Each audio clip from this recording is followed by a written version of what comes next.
Amém. Bom, vamos dar início então, né? Antes de mais nada, a primeira mensagem que eu queria trazer aqui para todos vocês é para todas as mães nesse exato momento. É um feliz Dia das Mães, né? Nós da Igreja Restauração e Vida aí mandamos essa mensagem para todas as mães. Então você que nos acompanha pelo YouTube e pela nossa sala virtual, um feliz Dia das Mães. Amém? Bom, a minha mensagem que eu vou trazer hoje é falando sobre a vida exemplar e a prática do bem, né? Esse texto ele está lá na primeira carta de Pedro, capítulo de número 3, dos versos de 8 a 22. Bom, vou trazer alguns detalhes que é sobre a carta aqui, né? A carta de Pedro, né, que contém 4 capítulos, a primeira carta, ela foi uma carta destinada, né, para algumas igrejas, né, alguns peregrinos que estavam na Galácia, na Capadócia e províncias da Ásia e na Betina, né? Especificamente nós vamos ler o capítulo de número 3, né, através da referência que eu peguei na Bíblia de Estudos que eu tenho, que diz que a carta de número 3 ela foi destinada aos cristãos que estavam em Jerusalém, né? Então, vamos dar uma olhada, vamos entender melhor essa mensagem que o apóstolo Pedro traz para todos nós, amém? E tentar tirar algum proveito e uma lição sobre isso. Então, vamos à leitura. Vamos lá, no verso de número 8 diz assim: Quanto ao mais, tenham todos o mesmo modo de pensar. Sejam compassivos, amem-se fraternalmente e sejam misericordiosos e humildes. Não retribuam mal com mal e nem insulto com insulto. Pelo contrário, bendigam, pois para isso vocês foram chamados, para receberem a bênção por herança. Eu grifei o bendigam ali, para logo mais a gente estar discutindo isso. Verso de número 10. Pois quem quiser amar a vida e ver dias felizes, guarde a sua língua do mal e os seus lábios da falsidade. Afaste-se do mal e faça o bem. Busque a paz com perseverança. Porque os olhos do Senhor estão sobre os justos e os seus ouvidos estão atentos à sua oração. Mas o rosto do Senhor volta-se contra os que praticam o mal. Quem há de maltratá-los se vocês forem zelosos na prática do bem? Todavia, mesmo que venham a sofrer, porque praticam a justiça, vocês serão felizes. Não temam aquilo que eles temam. Não fiquem amedrontados. Antes, santifique Cristo como Senhor no coração. Estejam sempre preparados para responder a qualquer que lhes pedir a razão de esperança que há em vocês.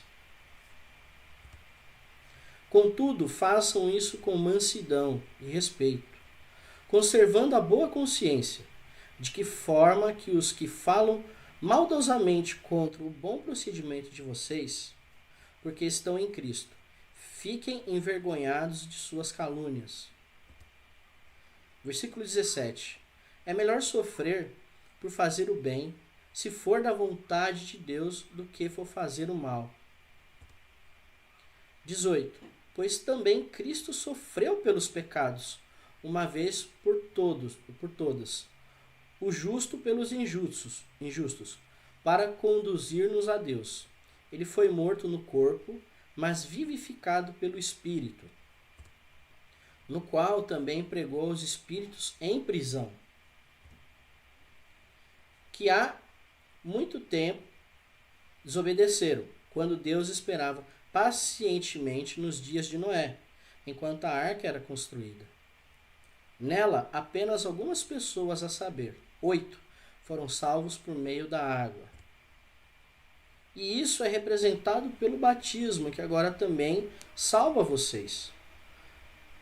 Não a remoção da sujeira do corpo, mas o compromisso de uma boa consciência diante de Deus, por meio da ressurreição de Cristo Jesus. Mais uma vez a gente vem aqui ressaltar a palavra compromisso, né? Eu vou deixar um card aqui depois acima, onde tem uma mensagem que nós falamos sobre o compromisso com o Evangelho. E o verso 22 que diz: que subia ao céu e está à direita de Deus. A ele estão sujeitos anjos, autoridades e poderes. Amém? Graças a Deus. Eu peço que todos nesse momento fechem seus olhos, vamos orar ao Senhor, pedindo para que Ele nos ilumine e venhamos compreender a mensagem. Amém? Querido Deus e amado Pai, te agradeço por mais uma vez estar aqui anunciando a Tua Palavra a muitas pessoas que estão ouvindo e irão ouvir futuramente. Assim eu te peço, Senhor, que o Teu Espírito venha sobre a minha vida e venha a vida de todos, nos iluminando e nos revelando, Senhor, a Tua vontade através desta carta que foi escrita pelo apóstolo Pedro. Desde já eu te peço e te agradeço e abençoo a todos aí em nome de Jesus. Amém. Amém? Bom, vem a primeira pergunta para nós, né? Tá bom, pastor Rodrigo, mas quais lições que nós devemos tomar aqui desta mensagem, né? Antes de mais nada, os irmãos que estão no Zoom, ou o pessoal que está nos assistindo pelo YouTube, peguem papel, caneta, né? Façam os seus questionamentos agora e no final eu e o pastor Amaury vamos estar aí esclarecendo alguns versículos aí e as dúvidas de vocês. Amém? Bom, para dar início, a primeira coisa que eu me deparo aqui, isso não só nesse texto, né, no contexto que essa carta foi destinada à igreja, mas em todos os contextos da vida, né? Em primeiro lugar, o cristão ele precisa ser disciplinado. E, de fato, a gente começa a observar que existem muitas pessoas dentro da igreja que não querem ser disciplinadas, né? E lá logo no primeiro versículo me chama a atenção, né? Que diz assim que todos devem estar no mesmo pensamento, né? E isso, se a gente levar em consideração, não só na questão da igreja, mas em outras áreas da nossa vida, por exemplo, temos um objetivo. Então, se nós somos um grupo de pessoas, todos nós devemos estar sempre no mesmo pensamento, né?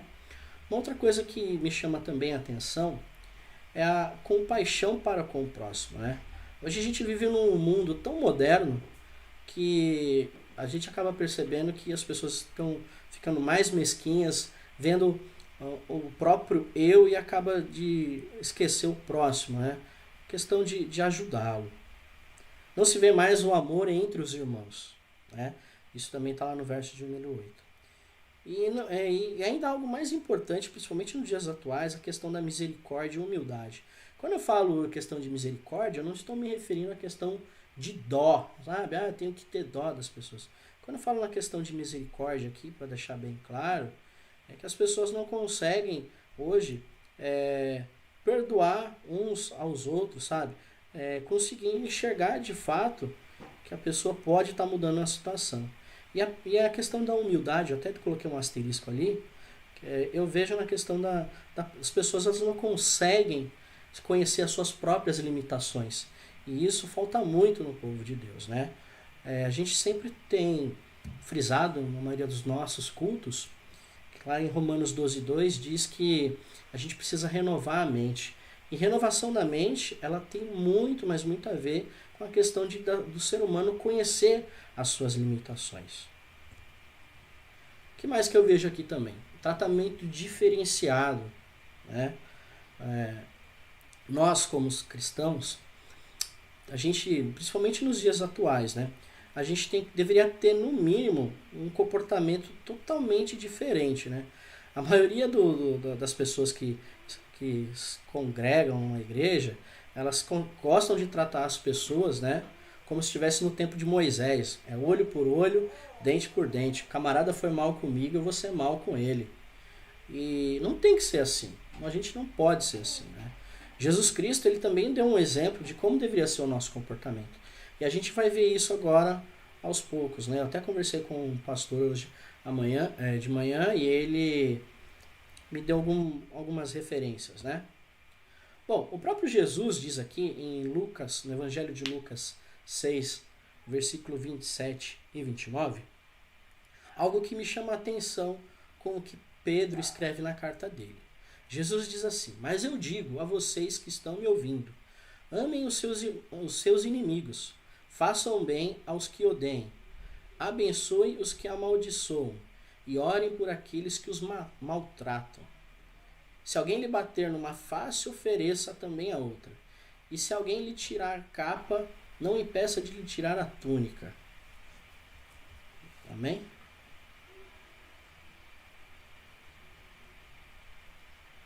Um minutinho só, pessoal. Eu vou tomar uma água aqui.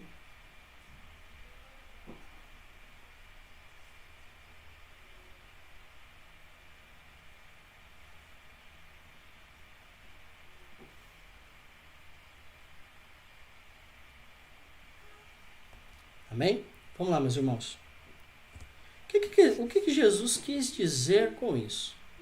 Amar os seus inimigos e fazer o bem para os que te odeiam, né? Na verdade, essa questão de amar os inimigos, né, principalmente aqueles que te odeiam, a forma de se resolver isso é anunciando a verdade. E a gente sabe que a verdade ela é bem dolorida, né? Vamos pegar um exemplo simples, né? Aquele colega de trabalho seu que se diz inimigo seu, uma pessoa que te odeia, né? Como é que você pode amar uma pessoa que se diz seu inimigo, né? Simples. Diga a elas a verdade. Vamos supor que ela precisa realizar uma devida tarefa, né? E aí chega até você e diz: olha, Rodrigo, o que você acha de eu proceder dessa forma? E você sabendo que a pessoa vai fazer de forma incorreta, você vai lá e fala: ah, pode fazer, né? Isso é amar a pessoa, né? Não, não é amar a pessoa. A melhor forma de você fazer isso é falando para ela: olha, tá totalmente errado a forma que você quer proceder. A forma correta de fazer isso. Isso sim é uma forma de amar a pessoa, anunciando a verdade. A partir do momento que você se omite, né, ou fica na sua sem tendo o poder de falar a verdade, você acaba, de certa forma, contribuindo para que ela continue ainda mais sendo sua inimiga, né? Outra coisa, diz assim, o que Jesus quis dizer? Abençoe os que te amaldiçoam e orem por aqueles que os maltratam, né? Como é que eu vou abençoar alguém que está me amaldiçoando? Ué, simples, com o seu modo de agir. Você quer abençoar elas? Não vai falar assim: olha, Deus te abençoe, né? Ser um fariseu. Não. Quer abençoar uma pessoa? Abençoa ela através da tua própria vida, da sua forma de agir com as pessoas. Isso vai ser automático. Automaticamente essa pessoa vai ser abençoada, né? Ah, e tá bom, Rodrigo, mas e orar por essas pessoas, né? Como é que você ora por alguém que te amaldiçoa, que te deseja o mal, né? Chegue diante de Deus e peça a Ele, para que a verdade venha sobre essa pessoa.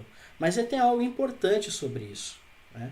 Será que de fato Deus quer que a verdade chegue a Ele, né?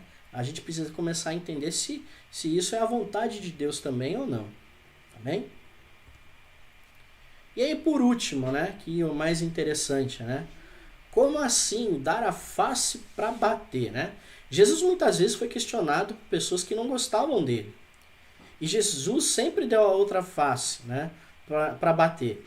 Mesmo que muitos não sabem, é que a face que estava sendo desfigurada eram daqueles que sempre queriam pegar Jesus, né? A gente tem alguns exemplos simples aqui que a gente pode deixar bem claro, né?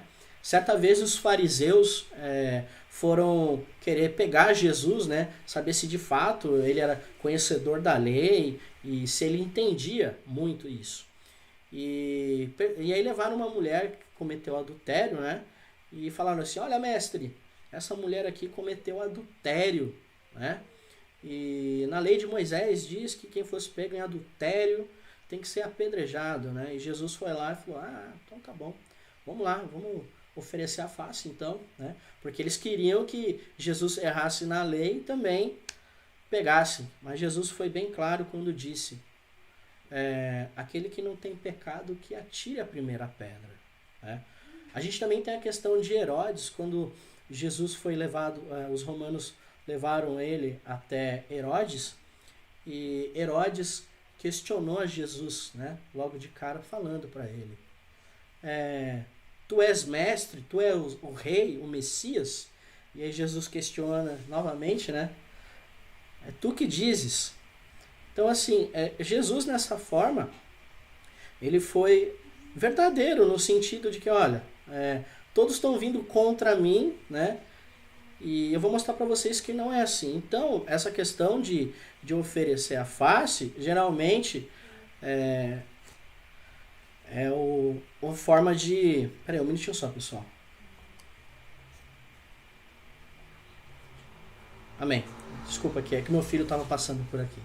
Então, essa questão de dar a face, Jesus foi bem claro e sempre mostrando que, na maioria das vezes, não é batendo ou devolvendo da mesma forma, mas sim fazendo com que as pessoas se reconheçam que elas estão erradas. Vamos continuar, né? Mais uma lição que eu tiro aqui da carta de Pedro, né? Sabe, uma grande parte, o Tiago fala sobre isso também, uma grande parte das pessoas, né, é responsável por alguns atos. E a maioria do que acontece, geralmente, é no falar, né? O falar é terrível. E a gente vê aqui, né, alguns acontecimentos, né, que poderiam muito mudar alguns cenários da nossa vida, é por conta do nosso falar. Aqui em Provérbios 10:19, na tradução da King James, é algo que me chama muita atenção esse provérbio, que ele fala assim: quando se fala demais, é certo que o pecado está presente, mas quem sabe controlar a língua é prudente. E é uma grande verdade isso. Então, precisamos controlar o nosso falar. Buscar a paz, né? Isso aqui é algo bem interessante. Procure sempre se afastar daquilo que te desvia do alvo, né? Se você é uma pessoa focada, então eu também digo que procure se afastar também daquilo que aparenta também ser o mal. 1 Tessalonicenses diz: afastem-se de toda forma do mal. E também na carta de Pedro ele fala que devemos se afastar do mal e buscar a esperança, né? A paz que através da esperança. Algo importante também aqui para vocês, meus amados. Deus, ele vê tudo, né? Todos saibam que Deus ainda tem observado todos os caminhos que tomamos. Então não deixe que Deus venha virar o rosto sobre vocês. Deus, ele está aí, ele observa tudo. Como diz lá na 1 Pedro 13:12, né? Porque os olhos do Senhor estão sobre os justos e os seus ouvidos estão atentos à sua oração. Mas aí tem algo importante que ele frisa. Mas o rosto do Senhor volta-se contra os que praticam o mal. Então, mais uma vez, procure sempre estar fazendo a vontade de Deus, praticando o bem, não o mal. E aí não existe maldade para aqueles que praticam o bem, né? Depois o pastor, acho que a Mauri, acho que ele deve ter o texto aí, qualquer coisa ele procura. Mas é algo bem importante, né? Não existe nada que possa afetar todos aqueles que praticam o bem e são zelosos, né? Se eu não me engano, deve ter algum versículo no Antigo Testamento que diz que nem feitiçaria, nem bruxaria poderiam afetar aqueles que fazem a vontade de Deus, né? O que cumprem a sua vontade. E realmente, nada pode te afetar sobre isso. Se você tem sido zeloso com o que Deus tem anunciado sobre a tua vida. Uma outra coisa que é importante, o temor, né? Aqui diz assim, acho que é o verso de número, acho que deve ser o 19 ou 20, por aí. Não temam, porque vocês dizem a verdade e fazem o bem. Se vocês estão sofrendo por conta disso, saibam que muitos no passado sofreram por praticar a justiça. E realmente, muitas pessoas no passado sofreram, né, por praticar a justiça, por estarem anunciando a verdade, estarem fazendo a vontade de Deus, né? O próprio Jesus deixa algo bem importante aqui para nós, quando ele fala que a gente não tem que temer, a gente tem que temer somente uma única coisa. No Evangelho de Mateus 10, versículo 28, ele diz assim: o único temor que seja esse: não tenha medo dos que matam o corpo, mas não podem matar a alma. Antes, tenha medo daquele que pode destruir a alma como o corpo no inferno. É uma grande verdade. Que esse seja o único temor. Vamos continuar aqui.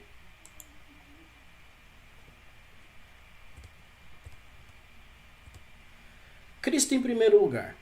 E é isso precisa estar na tua vida. Procure sempre estar preparado para qualquer tipo de situação. Mas que em primeiro lugar da tua vida, na vida de todos vocês, seja Cristo, a sua verdade, embutido na mente de vocês. Né? Em todos os momentos, Cristo tem que estar em primeiro lugar. A gente precisa estar preparado realmente para defender de fato, né, a nossa fé. Não simplesmente dando alguns argumentos vagos, mas sim a verdadeira orientação e vocação que todos nós fomos chamados.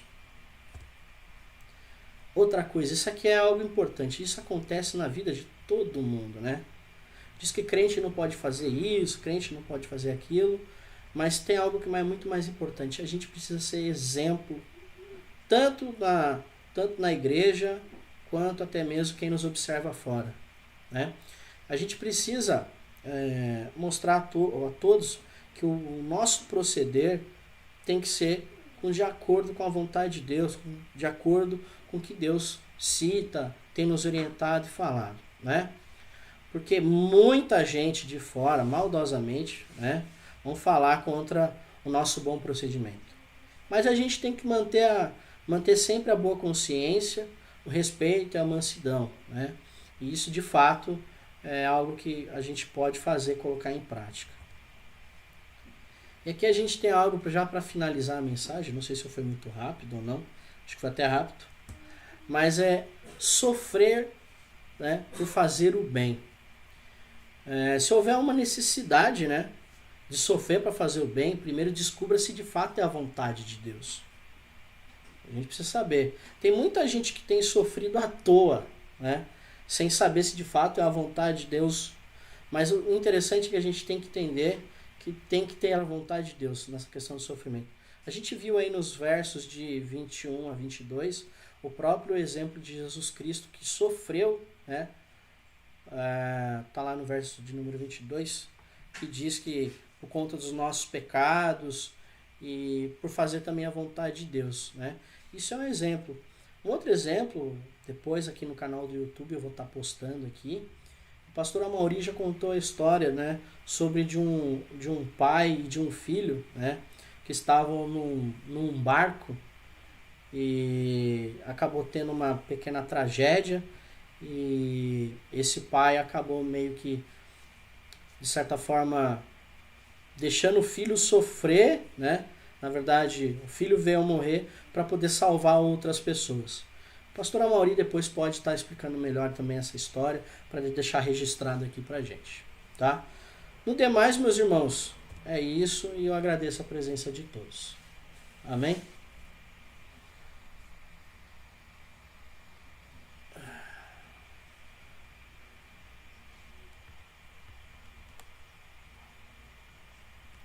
Amém.